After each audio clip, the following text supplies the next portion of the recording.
Today we're going to talk about how do you deal with the winter months or winter season in your detailing business. This is definitely a question I see all the time, and there's no right or wrong answer. It's figuring out what worked for you, especially based on like the climate that you work in, right? Because, Canada, parts of Canada, their winter, it's far different than winter down here in Texas, and that's way different than winter in New York, and it's way different than winter in California. So your location and how bad winter actually gets dictates a lot of this. So we're gonna go over a few points on what you can do, what we do, and this isn't to give you a definitive answer to like this is what you do, but more so of get you thinking of different possibilities, avenues, or options when it's time for you to face the winter season. And a quick announcement that on Monday, November 20th to Thursday, November 23rd is going to be a Black Friday deal on the Proper Care website and on my two main online courses.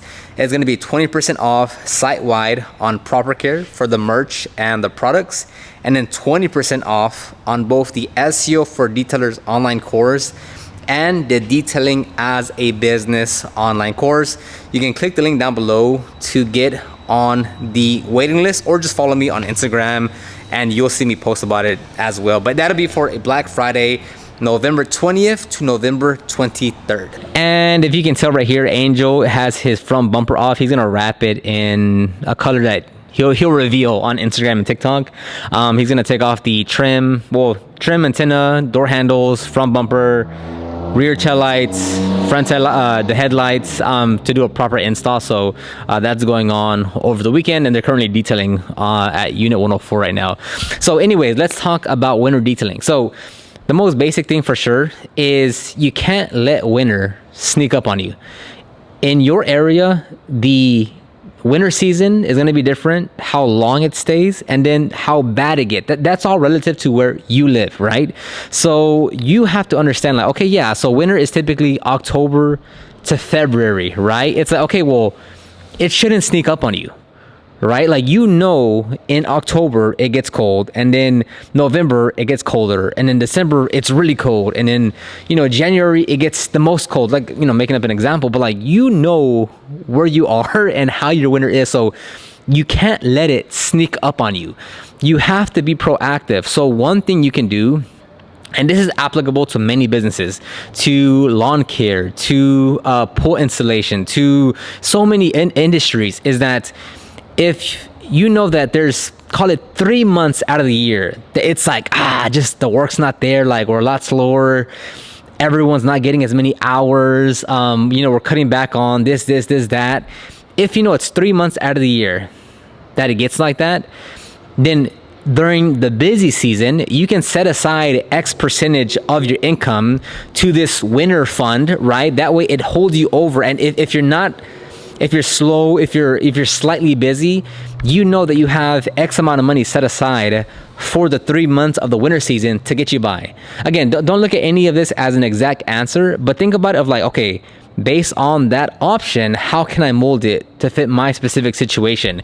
And look, for a lot of us, like maybe you don't even want to work during winter. Maybe it's 3 months that you're like, you know what? I'd rather just not worry about it. And if I'll take on a few jobs here and there, but I don't need to stress about it. Okay, so that means in the other 9 months that you're working, based on your finances, based on your expenses, whatever, it's like you'll set 1,000 aside, or 4,000 aside, 8,000, whatever it is, to say, okay, yeah, if I have that set aside, the 3 months, the 3 peak months of winter, I really don't have to worry about something. So that's the most basic way to look at it. Next is, as a mobile detailer, you will definitely get affected by it, just because if it's that cold outside, or your van sits outside, maybe the chemicals freeze, it just, it's not healthy to detail when it's extremely hot, and it's not healthy to detail when it's extremely cold, right? So for you, is there a way that either one, can you confirm with the customer and see if they have a garage that you can detail out of, right, to make things more comfortable for you, if any at all, right?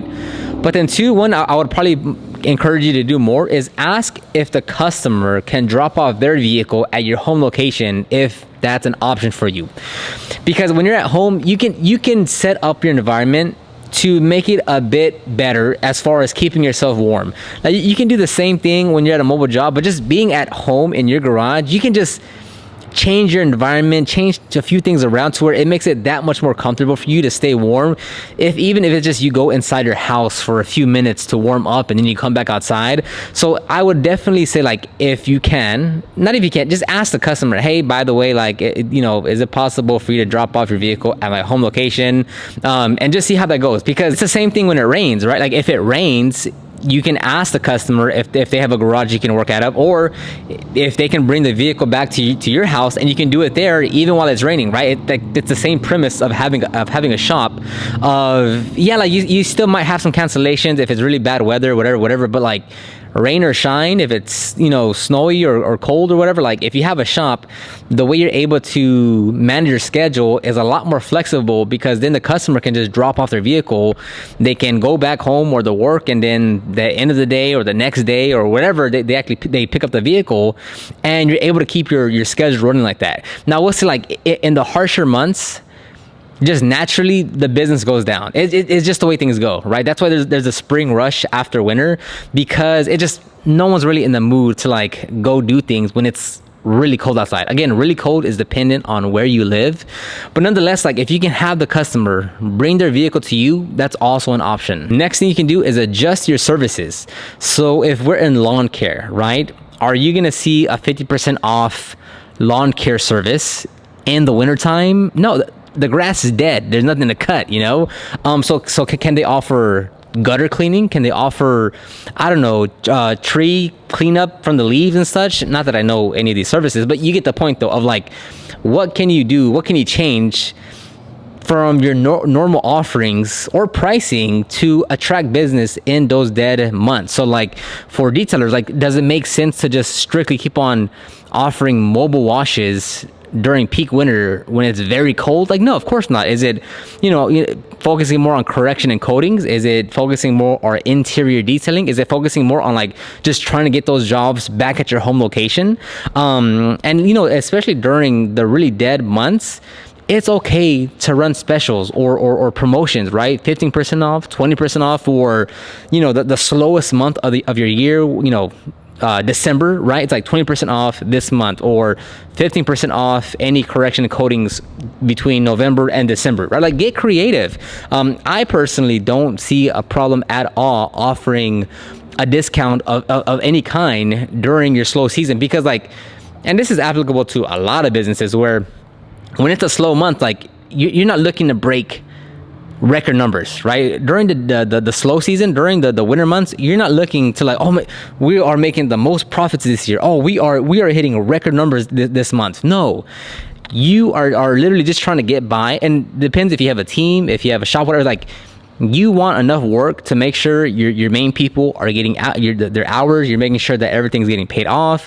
Yeah, there's a profit here and there, but like, you're not trying to thrive during the winter months. You're getting by, and once spring, summer, the good weather comes around, that's when everything takes off again. So take all these little bits of information and try to find what you can apply into your business that makes sense to you. Like, if you're a solo detailer working at your home with not that many expenses, no employees, like, how you're going to tackle the winter season is far different than someone that has a shop with 4 employees, that has a van. Like, two completely different things. So figure out what's going to work for you. Next is, if you are going to be detailing in the winter, make sure you're prepared, right? Don't go out there with a flimsy little jacket and some shorts and, that's like, and a beanie, right? Like, go prepared. Like, if, like here in Houston, in Texas, some winter days get a little ugly, to compared to what we usually get.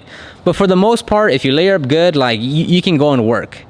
Now, in other areas of the country, of the world, whatever, like, you can't do that, or it's going to be pretty, aggressive to go out there not being prepared. So, take all the proper gear, equipment. If there's the heater of some sort that you can take, if there's, be proactive when it comes to these. Like, don't go out there and like, oh man, it's really cold, and you're like freezing and your nose is all red and your hands are all cracking and you're shivering while you're working, like be proactive with the weather and do everything you can to keep you warm. Gloves, beanies, socks, pants, layering your jackets, picking the time of day, trying do things that will make your life easier.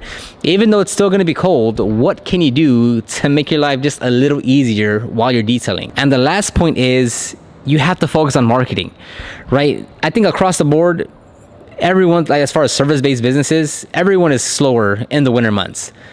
But how slow you are, the degree of slow that you are, is going to be different business to business.